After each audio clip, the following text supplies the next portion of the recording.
Hey everybody, Nick Espinoza, your chief security fanatic here. And before I dive in, I just want to let you know if you're a longtime listener or follower, you might hear or see me a little differently. I've got a new camera and mic setup, and I'd love to hear some feedback from you if you are, again, a regular listener, watcher, follower, whatever that is. Tell me if it's good, tell me if it's worse. I'm just curious to get opinions on that. But that aside, let's dive in because it's Sunday, so we are doing breaches of the week. And this week, in breaches is absolutely nuts. But before we begin, I'd like to thank the following people that sent me a lot of this information. And that would be Andy Jenkinson, Jay Dance, Barrett Peterson, and Scott Newberger. Guys, thank you very much. And if you have a tip for me, please send it my way, and I'll give you a shout out here as well. Moving on. Let's get going because this is a crazy week. First, we're talking about the Diligent Corporation, and this looks like a big supply chain breach because it was reported that Diligent software was accessed and data was downloaded, and one of their customers that is reporting right now is UC Health. This is part of UCLA, a major hospital system, obviously, in Southern California. So we'll see where this goes, but heads up. Diligent is reporting, and I promise you we're going to see more. Moving on, let's talk about Zendesk. You might have heard of them. They're a big tech company. On January 19th, basically of this year, reports began to surface about a potential Zendesk data breach. While the company has yet to publicly confirm that it was a target of a cyber attack, some of the company's customers reported receiving emails informing them of a data breach. Based on the currently available information, we are talking about customer account information being leaked. After confirming that consumer data was leaked, Zendesk did indeed begin sending out data breach notification emails, and that's about all we have right now. So we'll see where that goes, but this is obviously just really recent in the news. Zendesk looking like they got hit. Moving on, let's talk about Charter Communications, one of the larger telecom companies in the United States, because they said one of their third-party vendors suffered from a security breach after data from that company was basically showing up on a hacker forum. This past Thursday, a forum user posted information allegedly stolen from the company that included names, account numbers, addresses, and more for about 550,000 customers of Charter Communication. Obviously, that's rather large. Heads up to you if you use Charter for all your ISP and telecom needs. Moving on. Let's talk about Zacks Investment Research, because Zacks discovered at the end of last year that some customer records had been accessed without authorization. An internal investigation into the incident determined that a threat actor gained access to the network somewhere between November of 2021 through August of 2022, almost a year. Now, it's unclear if any data was stolen, but the information in the breach included full names, addresses, phone numbers, email addresses, and passwords for the Zacks.com website. So if you've done any research or been a participant in Zacks, heads up to you. You may be out there. Moving on.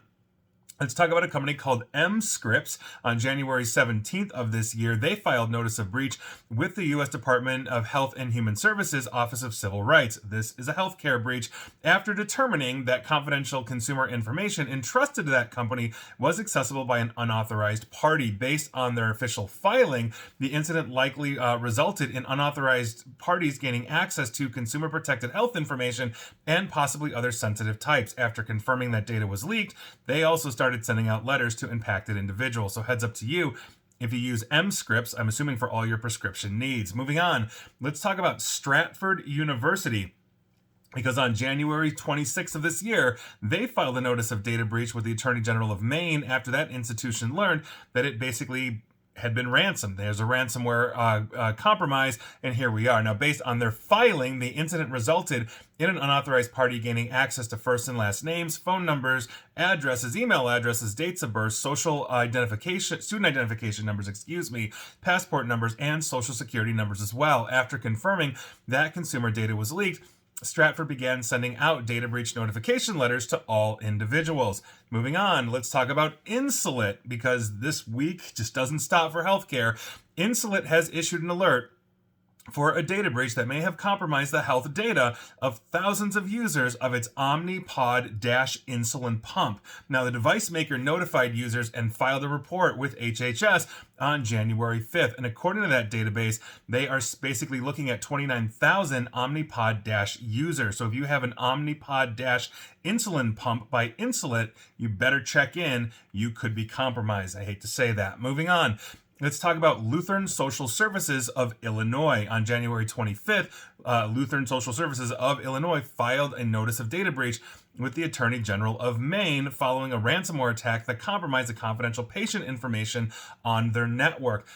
Basically, according to the filing, what we're talking about are names, dates of birth, social security, financial account information, driver's license information, biometric information, medical diagnosis and treatment information, as well as health insurance information. After confirming this was leaked, they began sending out breach letters as well. So not a good week, again, for healthcare, Lutheran Social Services of Illinois. But let's switch to banking, because the Bank of Eastern Oregon is also up on the chopping block this week, because on January 20th, they filed a notice with the Attorney General of Montana after learning that an employee email account containing confidential customer information was accessed by an unauthorized party. Based on the company's official filing, the incident resulted in an unauthorized party gaining access to consumer-sensitive information. We don't yet know what that information is at the moment, but they are sending out notification letters as well. So heads up, Bank of Eastern Oregon customers, there you go. Let's move back to healthcare, because again, this is that week. Satellite Healthcare is next up, because on January 20th, they filed notice with the Texas Attorney General. Unauthorized party was able to access and potentially steal confidential patient information that had been entrusted to them. Now, based on the official filing, what we are talking about basically are names, financial account information, and protected health information. After confirming that that was leaked, they're also sending out letters of breach as well. Moving on, let's talk about Livingston Memorial, another health corporation, because basically Livingston Memorial VNA Health Corporation and its affiliates, Livingston Memorial Visiting Nurse Association and Livingston Caregivers, together known as Livingston Memorial, filed with Montana's Attorney General. Basically, they had a ransomware attack as well. And so based on that, what was stolen, apparently, we don't necessarily know just yet because it has not been publicly released, but you can assume it's going to be all the health information I've mentioned about 1 million times in this video and podcast /year. They're sending out notices as well. Moving on, let's go straight into left field into the UK with an ice rink operator known as Planet Ice. An email sent to customers said that only non-financial data had been stolen because a third party is handling basically the financial payments to that ice rink. This means that the attackers may have been able to gain access to people's names, addresses, and passwords used for the Planet Ice website when you're logging in, and I'm guessing booking reservations to go to the ice rink. Now, this company operates 14 ice rinks across the United Kingdom, including sites in Bristol, Leeds, and West Midlands. Approximately 200,000 people have been affected by this security breach, according to Planet Ice. So heads up, all of you ice rink fans in Leeds, Bristol, and West Midlands, heads up to you. Moving on, let's talk about the Hive ransomware gang, and this one actually is a really good thing. The FBI seized the computer infrastructure used by the Hive ransomware gang, which has extorted more than $100 million from hospitals, schools, and other victims around the world, according to U.S. officials this past Thursday. We don't have much more information than this, but again, Hive was making about $100 million a year. They're one of the most prolific ransomware gangs out there, kind of replacing REvil at that top spot of $100 million plus. And so if they're getting shut down and arrested, that's always a good thing. The good guys sometimes win on Breaches of the Week. Moving on, we are not done because there are plenty more bad guys. Next, we have to talk about Russian and Iranian state hackers. Now, interestingly enough, these state-sponsored hackers from both of these companies are increasingly targeting British politicians, journalists, and researchers with sophisticated campaigns aimed at gaining access to an individual's email, and that's according to Britain's online security agency warning us this past Thursday. Now, the National Cybersecurity Center issued that alert about two groups from Russia and Iran, warning that those in government, defense, think tanks, and from media, basically warning them against clicking malicious links from people posting as conference hosts, journalists, or even colleagues. Both groups have been active for some years, but it's understood they've recently stepped up their activities in the United Kingdom as the war in Ukraine continues, as well as operating in the United States and other NATO allied countries as well. They aim to steal secrets or leak correspondence online online to embarrass high-profile figures, but this has nothing to do with the extortion of money. So obviously this is a huge problem. If you have any kind of prominence or could be basically a black eye embarrassment to the United Kingdom, the United States, or NATO allies, be vigilant, be on guard, make sure that who you're talking to you actually know. I don't click on links. I usually don't download documents and all of that unless I'm expecting them, and even when I do,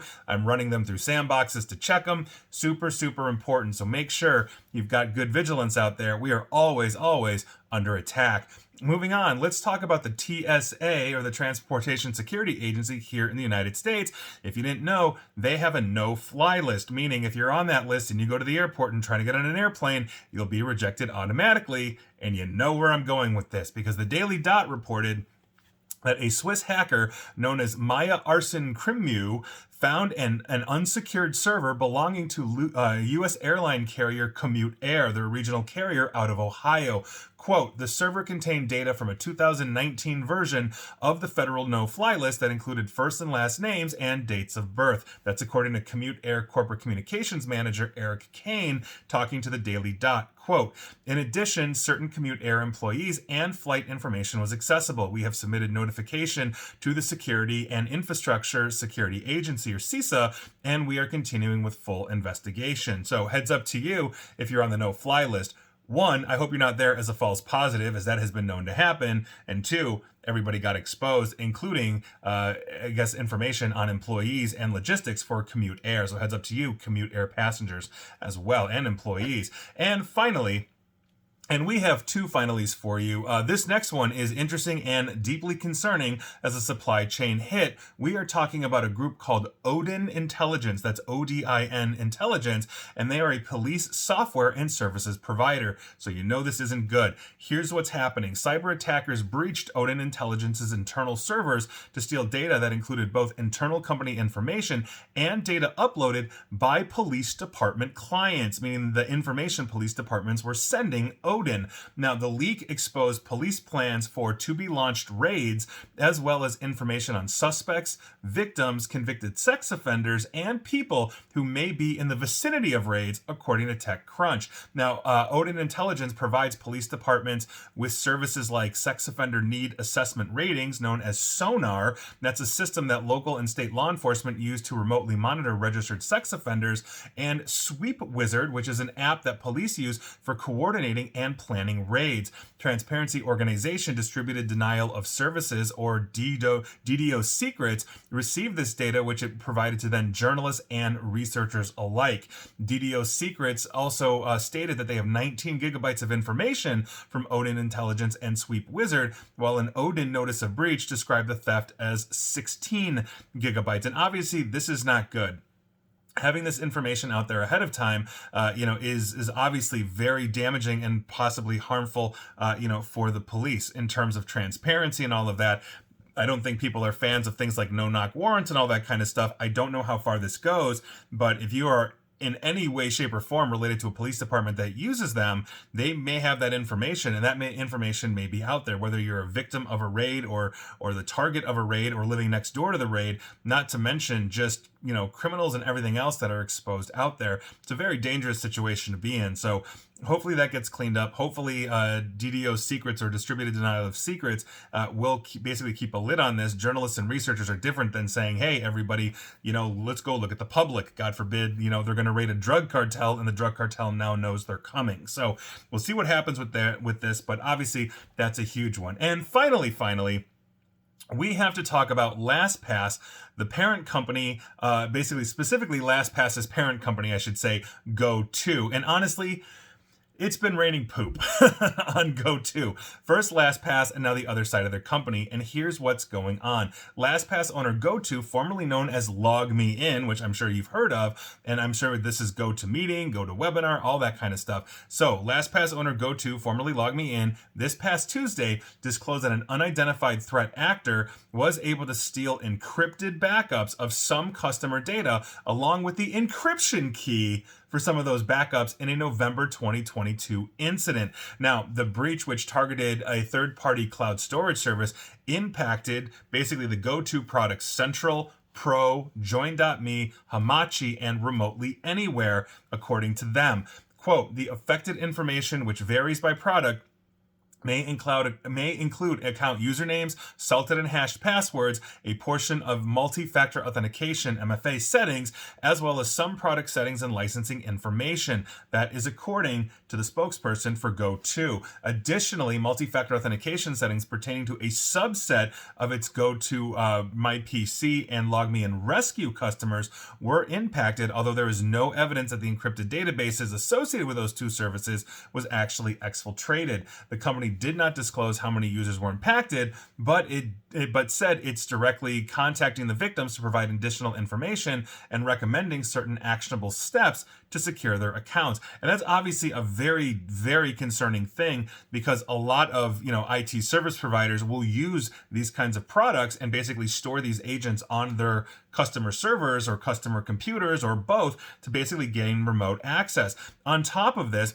my concern is that they are not being transparent, just as we did not have full transparency with LastPass the last time this happened. And I did a video in August when LastPass first got hit, and subsequent videos as more information came out. And that one from August, I said they're not being transparent. They keep saying, "Oh, well, it's on the not on the customer side, only on the business side." Well, great. What access does the business side have to the customer side? They weren't transparent on that. They kept saying there was zero knowledge. What on earth does that mean to them? And that was never really explained. And sure enough, it got worse. And so I have no doubt in my mind, and again, this is my opinion, my speculation, but I'm not doubting this, that I'm sure there's more to this story that we are going to see, because they have not been fully transparent as some companies have in the same situation as they have been. So we're going to see where this goes, but heads up to you, if you use GoTo anything or LogMeIn anything, as well as LastPass, it's really time to switch. It's really time to change. And so those were your breaches of the week.